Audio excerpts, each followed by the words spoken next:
Wrestlers நம்ம second city சைட்டன் voice of the voiceless CM punk is back. இன்னைக்கு ஒரு சாம்பியன்ஷிப் இல்ல 2 சாம்பியன்ஷிப் கை மாறி இருக்கு. ஆக்சுவலா 3 மாறி இருக்கணும், ஜஸ்ட் மிஸ்.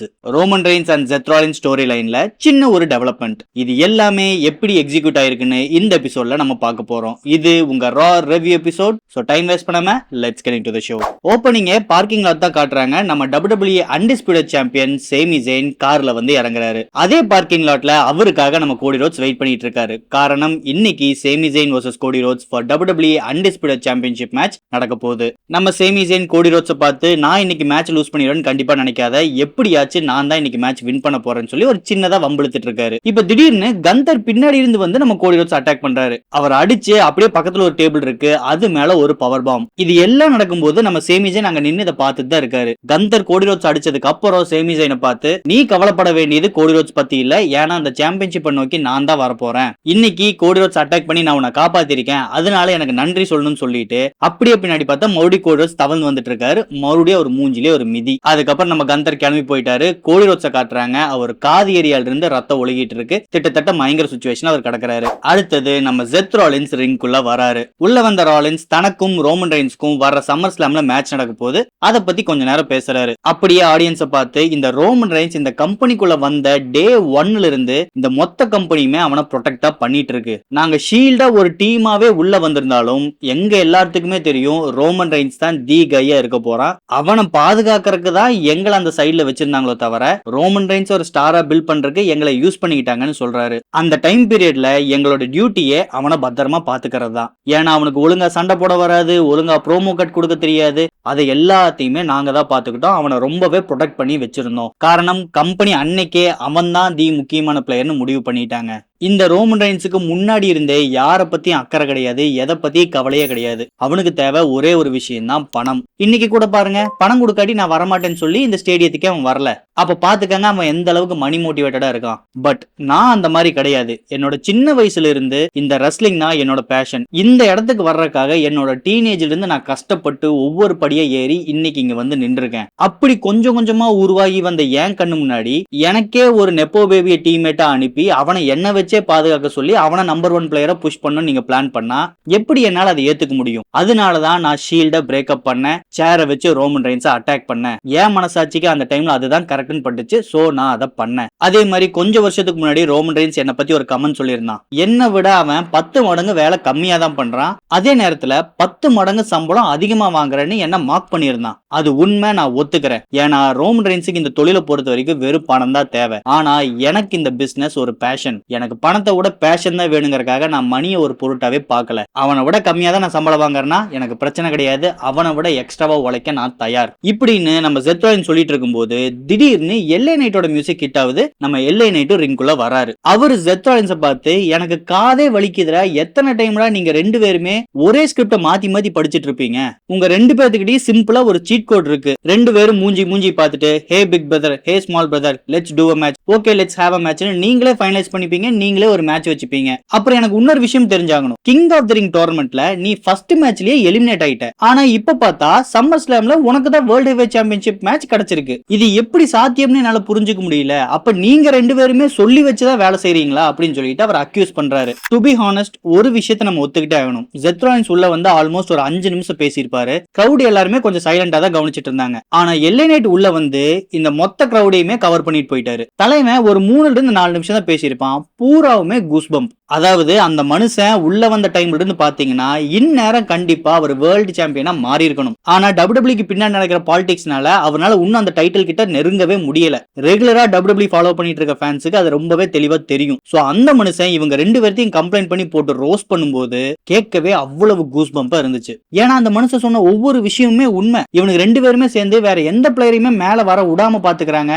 ஒண்ணு நீ இன்ஜுரி ஆகி போனீங்கன்னா தான் அடுத்தவனுக்கு சான்ஸ் கிடைக்குது, அவன் பிரேக் எடுத்து போகும்போது தான் அடுத்தவனுக்கு சான்ஸ் கிடைக்குது. சரி நாங்க கஷ்டப்பட்டு ஒரு ஸ்டெப் மேல வரலாம்னா முக்கியமான டைம்ல நீங்க 2 பேருமே உள்ள வந்துருவீங்க, எங்களை பிடிச்சி நசுக்கி கீழே கொண்டு போயிருவீங்க. இதுதான் என் வாழ்க்கையில் நடந்துட்டு இருக்குன்னு அந்த மனுஷன் கொந்தளிக்கும் போது எல்லா கிரௌடுமே சியர் பண்ண ஆரம்பிச்சிட்டாங்க. பிகாஸ் அவர் சொன்ன ஒவ்வொரு வார்த்தையும் உண்மை. எல்ஏ நைட் இவனுக்கு 2 வாட்டி ஃபுல்லா ரோஸ் பண்ணதுக்கு அப்புறம் தான் நம்ம செத் ராலின்ஸே பேசுறாரு. பர்சனலா எனக்கு உன்ன பிடிக்காது, ஆனா ஒரு ப்ரொஃபஷனலா நான் உன்னை ரெஸ்பெக்ட் பண்றேன். இப்ப நீ உள்ள வந்து எனக்கு எதிரில் நின்னு பேசினேங்கறக்காக என்னோட போக்கஸ் உன் பக்கம் நான் திருப்ப முடியாது. இப்ப என் மைண்ட்ல ஓடுறது எல்லாமே summer slam and Roman Reigns. அதனால அதை பத்தி மட்டும் தான் நான் போக்கஸ் பண்ண போறேன். உன்ன மாதிரி டிஸ்டர்பன்ஸுக்கு என்னோட டைம் வேஸ்ட் பண்ண போறது இல்லைன்னு சொல்லிட்டு செத் ராலின்ஸ் ரிங்க விட்டு கிளம்பிடுறாரு. இப்ப அப்படியே ரிங்கோட அந்த கார்னர் பாத்தீங்கன்னா ஜிம்மி யூசோ நின்னுட்டு இருக்காரு. அவர் வந்து நம்ம எல்ஏ நைட்டை அட்டாக் பண்றாரு. இவங்க ரெண்டு பேருக்கு தான் ஒரு சின்ன ஸ்டோரி லைன் கடந்த ஒரு 3 வாரமா ஓடிட்டு இருக்கு. சோ அதை இன்னும் ஒரு ஸ்டெப் ஃபர்தரா டெவலப் பண்றாங்க. அடுத்து ஒரு பேக் ஸ்டேஜ் செக்மெண்ட். நம்ம ஜிஎம் ஆடம் பியர்ஸும் கந்தரும் பயங்கர காரசாரமா வாக்குவாதம் பண்ணிட்டு இருக்காங்க. எப்படி நீ கோடி ரோட்ஸ் அட்டாக் பண்ணலாம், இன்னைக்கு சாயந்தரம் உனக்கு மேட்ச் இருக்கு, நீ அட்டாக் பண்ண நாங்க என்ன பண்றோம், இவங்க ரெண்டு பேத்துக்குள்ளயுமே ஆல்மோஸ்ட் கைகலப்பாற அளவுக்கு ஒரு வாக்குவாதம் போகுது. இப்ப கரெக்டா அந்த இடத்துக்கு நம்ம ஸ்மாக்டவுனோட ஜெனரல் மேனேஜர் நிக் ஆல்டஸ் வராரு. இந்த நிக்குக்கும் கந்தருக்கும் ஆல்ரெடி புகைச்சல் போயிட்டு இருக்கு. சோ கந்தர் நிக்க பார்த்த உடனே நீ ஒரு ஃபெயில்ட் ரெஸ்லர், நீ ஒரு கையாளாகாத ஆளுன்னு சொல்ல இவங்க ரெண்டு பேத்துக்கு பயங்கரமா இப்ப வாக்குவாதம் ஆகுது. அப்புறம் செக்யூரிட்டிஸ் எல்லாருமே சேர்ந்து நம்ம கந்தரை ஸ்டேடியத்தை விட்டு வெளியே கூட்டிட்டு போயிடுறாங்க. அதுக்கப்புறம் இந்த ரெண்டு ஜீமும் முட்டிக்கிறானுங்க. கோடி ரோட்ஸுக்கு இன்னைக்கு மெயின் இவென்ட்ல மேட்ச் இருக்கு. அப்ப அவனை ப்ரொடெக்ட் பண்ண வேண்டிய வேலை ஆடம் பியர்ஸ் அது. ஆனா ஆடம் பியர்ஸ் கொஞ்சம் டிஸ்ட்ராக்ட் ஆனனால கந்தர் அவனை அட்டாக் பண்ணிட்டான். இப்ப கோடி ரோட்ஸ் மெடிக்கலா கிளியர் ஆவான்னு நமக்கு தெரியாது. இதனால எந்த பிரச்சனை வந்தாலும் அதை ஆடம் பியர்ஸ் தான் ஃபேஸ் பண்ணும் சொல்லிட்டு நம்ம நிக் ஆல்டஸ் அங்க இருந்து கிளம்பிட்டாரு. நம்ம ஆடம் பியர்ஸ் தான் பாவம் ஆல்ரெடி ராங்கர் ஒரு தலைவலி வச்சு சுத்திட்டு இருக்காரு. இப்ப ஸ்மாக் டவுன் உள்ள கொடுத்தனால அந்த மனுஷனை போட்டு எல்லா டைரக்ஷன்ல இருந்து கசக்கறானுங்க. டோன்ட் வரிடா மொட்டை, எல்லாமே நன்மைக்கே. அடுத்தது street profit vs team vision for Raw tag team championship. ஃபர்ஸ்டா ரிங்குள்ள வந்தது நம்ம tag team champion street profits தான். ஆனா உள்ள வந்தவங்க நேரடியா ரிங்குக்குள்ள போகாம வெளிய ஒரு கிளுகிளுப்பான ஒரு காரியம் பண்ணாங்க. அது என்னன்னு நான் வீடியோ பிளே பண்ற பாருங்க.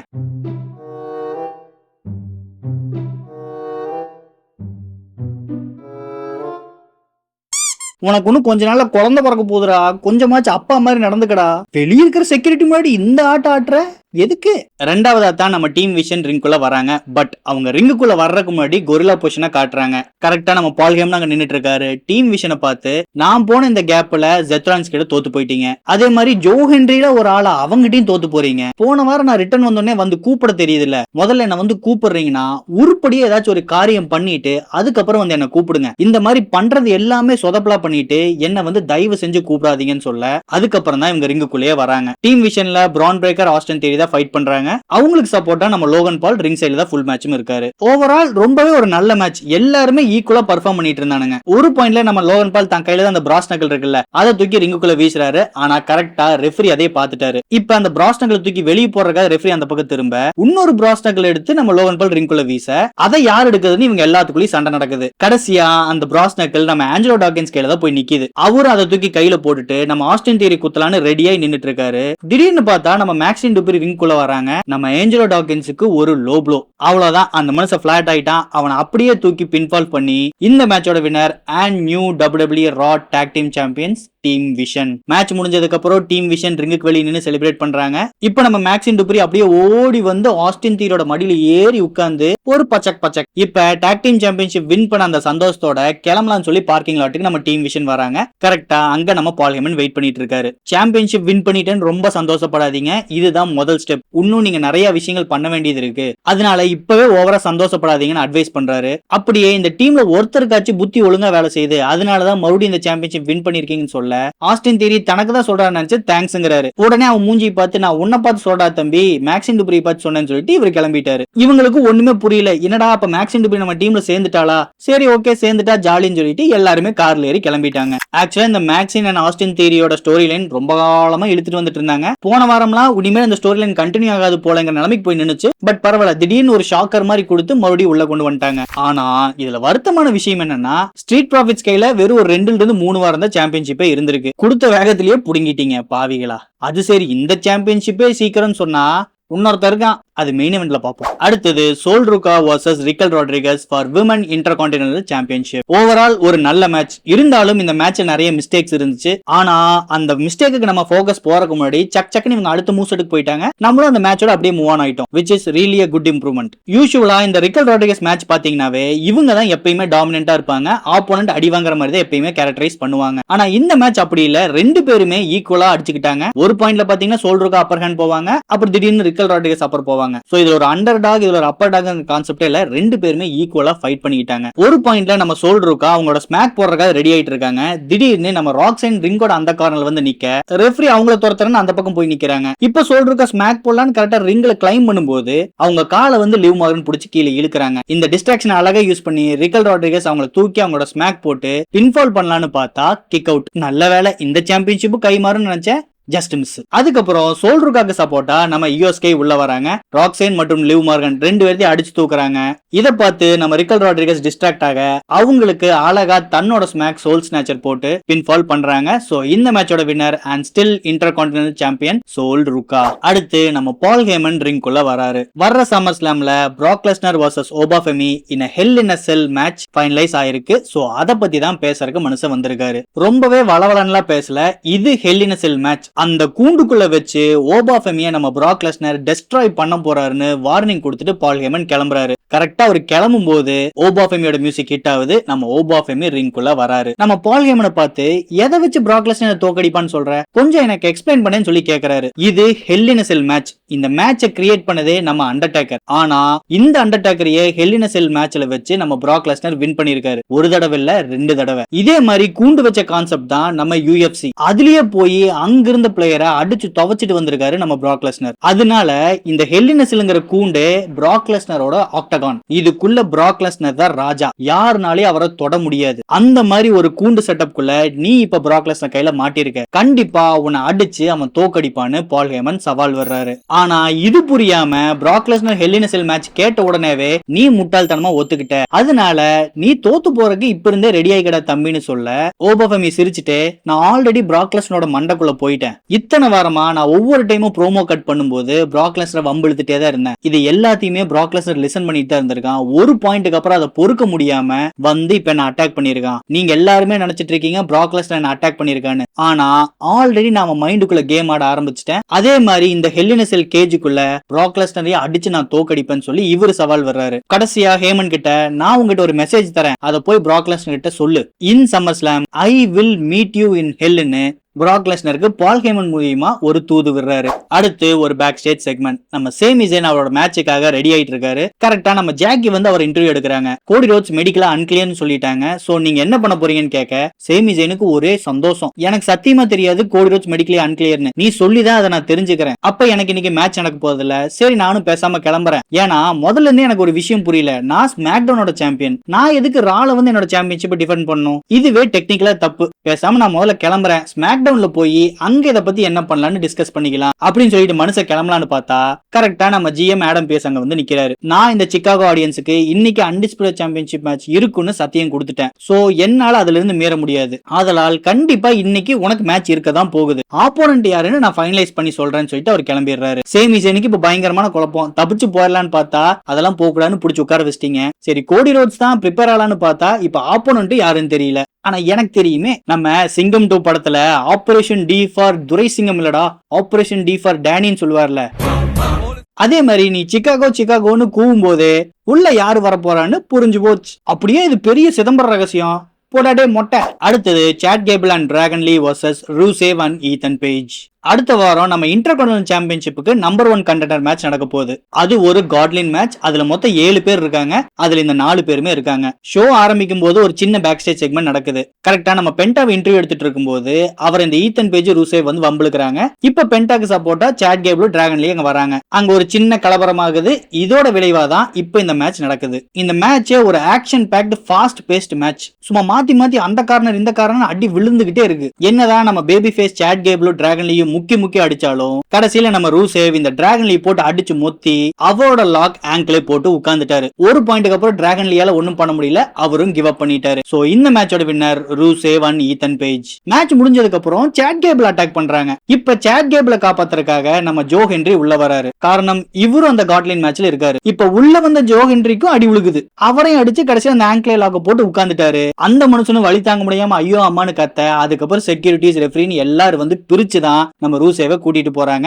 இந்த ஜோ ஹென்ரியை காப்பாத்துறாங்க. அடுத்தது ஒரு பேக் ஸ்டேஜ் செக்மெண்ட். நம்ம ஜிம்மி யூசோ கிளம்புறன்னு சொல்லி ஸ்டேடியத்தை விட்டு வெளியே வந்துட்டு இருக்காரு. கரெக்டா நம்ம ஜாக்கி அவரை வந்து இன்டர்வியூ எடுக்கிறாங்க. நீங்க எதுக்கு எல்லை நைட் அட்டாக் பண்ணன்னு கேட்க கரெக்டா இவர் பதில் சொல்லும் போது நம்ம எல்லை நைட் பின்னாடி இருந்து இவர் அடிக்கிறதுக்காக வராரு. ஆனா எல்லை நைட் ஜிம்மி யூசோ அடிக்கிறதுக்கு முன்னாடி நம்ம ஜேக்கப் வாட்டு வந்து எல்லை நைட் அடிச்சிட்டாரு. அதுக்கப்புறம் அப்படியே நம்ம ஜிஎம் ஆடம் பிஎஸ் காட்டுறாங்க. அவரும் பாவம் பல பேருக்கு மாத்தி மாத்தி போன் கால் பண்ணிட்டு இருக்காரு. ஏன்னா இப்ப கோடி ரோட்ஸ் கிடையாது, அதுக்கு பதிலா இன்னொரு பிளேயர் அவர் கண்டுபிடிச்சே ஆகணும். சோ அந்த டென்ஷன்ல மனுஷன் சுத்திட்டு இருக்கும்போது அவரை நக்கல் பண்றதுக்காக நம்ம நிக்கல்டஸ் வராரு. டே மொட்டை ரொம்ப ஒண்ணு கவலைப்படாத, நான் ஆல்ரெடி ஒரு பிளேயர் கிட்ட பேசிட்டேன், அவனும் இந்த ஸ்டேடியத்துக்குள்ளதான் இருக்கான், அதனால ரொம்ப டென்ஷன் ஆகாத, நான் எல்லா வேலையும் முடிச்சு வச்சுட்டேன், ரிலாக்ஸ் ஆயிட்டு எனக்கு வந்து தேங்க்ஸ் சொல்லுன்னு சொல்லிட்டு நக்கல் பண்ணிட்டு அவர் கிளம்பிட்டாரு. அடுத்தது the main event WWE undisputed championship match. நம்ம champion Sami Jain first ring குள்ள வந்துட்டாரு. அடுத்தது அந்த மிஸ்ட்ரி பிளேயர் வர்றதுக்காக நம்ம சேமி ஜெயின் நடு ரிங்ல உட்கார்ந்து காத்துக்கிட்டு இருக்காரு. ஆனா அந்த மிஸ்ட்ரி பிளேயர் வர்றதுக்கு முன்னாடியே ஆடியன்ஸ் எல்லாருமே அவரோட பேரை கத்த ஆரம்பிச்சிட்டாங்க. அப்படியே கேமரா பேக் ஸ்டேஜோட பார்க்கிங் லாட்டுக்கு போகுது. ஒரு ஷட்டர் அப்படியே ஓபன் ஆகுது. பின்னாடி நம்ம சிஎம் பங்க் நின்னுட்டு இருக்காரு. சோ இது CM Punk vs Sami Zayn for undisputed championship match.